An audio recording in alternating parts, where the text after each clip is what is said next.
For this notes video, we're going to combine graphing with slope-intercept form with the previous skill of solving equations for y. So we're just going to kind of tie it all together today in these notes. First, let's review really quickly slope-intercept form. You see it's right here, y equals mx plus b. Remember, m is the slope, and b is the y-intercept, the point where the line crosses the y-axis. Okay, so as long as you remember those two things, you should be good for the graphing part. So what we have to do for these examples here is first solve the equation for y and then graph.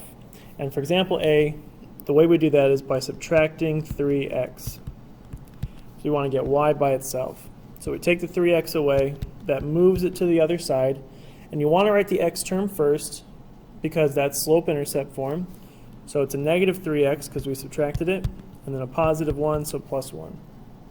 So there's the equation solved for y. Y equals negative 3x plus 1. And so the slope is negative 3. The y-intercept is 1.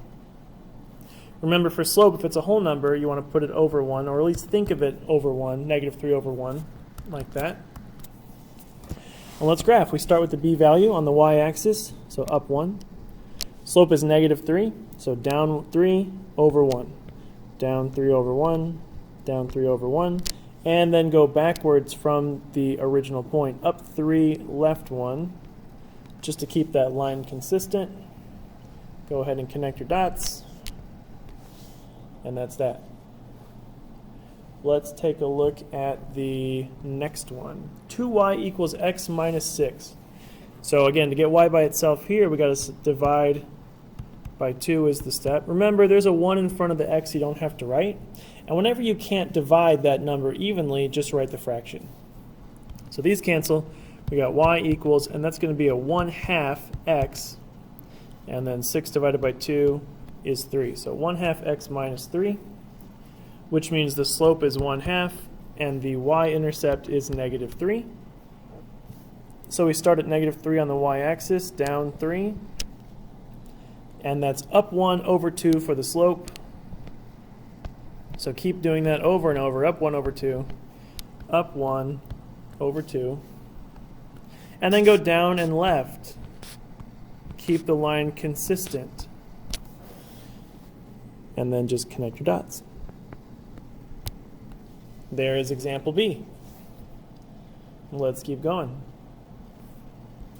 Example C, now here we have two steps because not only is the x term over here with y, y has a coefficient. So first move the x term away from y, move it to the other side of the equation by doing the opposite operation there. So we add 4x to both sides. And again, write the x term first. So 4x plus 9. Next, we're going to get y by itself by dividing by 3. And so y equals 4/3, because remember, keep it as a fraction if you can't divide it outright. 4/3 x plus 9 over 3, that's 3. So there's the equation solved for y. Just make this a little smaller.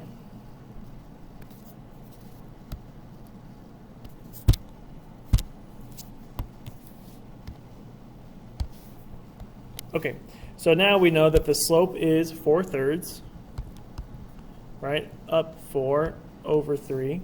And the y-intercept is 3. So we start at 3 on the y-axis. Then we move up 4, right 3. And we can't really go further than that, so now go back and go the other way. Down 4, left 3. Down 4, left 3. Like that. Connect the dots. And there you go. Let's move on. Same idea here. Move the x term first, and then get rid of the coefficient on the y. So it's a negative 5x. We're going to add 5x to both sides, do the opposite operation. We got negative 2y equals, and then your 5x minus 8. Keep that 8 negative. Next step is to divide by -2. And so we get y equals, now here we have 5 over 2. And since it's a -2, the whole thing is just negative. So -5 over 2x plus -8 divided by -2 is +4. So sometimes you might have to think about the fraction you're getting, and if you've got two negatives, it's just a positive. If one of the numbers is negative, just go ahead and make that whole thing negative. So the slope is -5/2, -5 over 2, and the intercept here, the y-intercept, is 4. So we start at 4 on the y-axis, down 5 over 2, down 5 over 2. And then go back and go up 5, left 2. Nice straight line there. Just a reminder, if I'm ever going too fast in these videos, just pause it, write down what you have, maybe go back and rewatch it after you've written it down. Because we have that ability to rewatch and pause, that's why I try to go kind of as fast as possible so I can spend, so the video length is not as long. Anyway, let's go to example E. We got 2y equals -6. So here all we have to do is divide by 2. And y equals -3. So remember from the last set of notes we took, whenever you don't have an x term, right, the slope is just 0. Because there's sort of a 0x that you don't have to write. So your slope is going to be 0. And then your y-intercept is the -3. So we start at -3, down 3, and the slope of 0 gives us a horizontal line just like that. So when it's just y equals a number, it's a horizontal line through that number. Y plus 2x equals 0, so we got to move the 2x. Opposite operation is to subtract. So y equals -2x, and then that 0, we don't have to write plus 0. You can just leave it off. And remember, that means that the y-intercept is 0. The slope here is -2. So start at 0, start at the origin, down 2 over 1. Remember, -2 is over 1. Down 2 over 1. And then up 2 left 1 until we go across the whole graph. And now we can connect those dots. Maybe we'll do a better job. Like that. Okay, so when you don't have a number after the x term, it's a 0, and that just means start at the origin. Let's move on to example G. 5y minus 3 equals 2x. So this time we have to move this 3. Add 3 to both sides. The x term is already across the equal sign, that's fine. So we got 5y equals 2x plus 3. Now we got to divide by 5.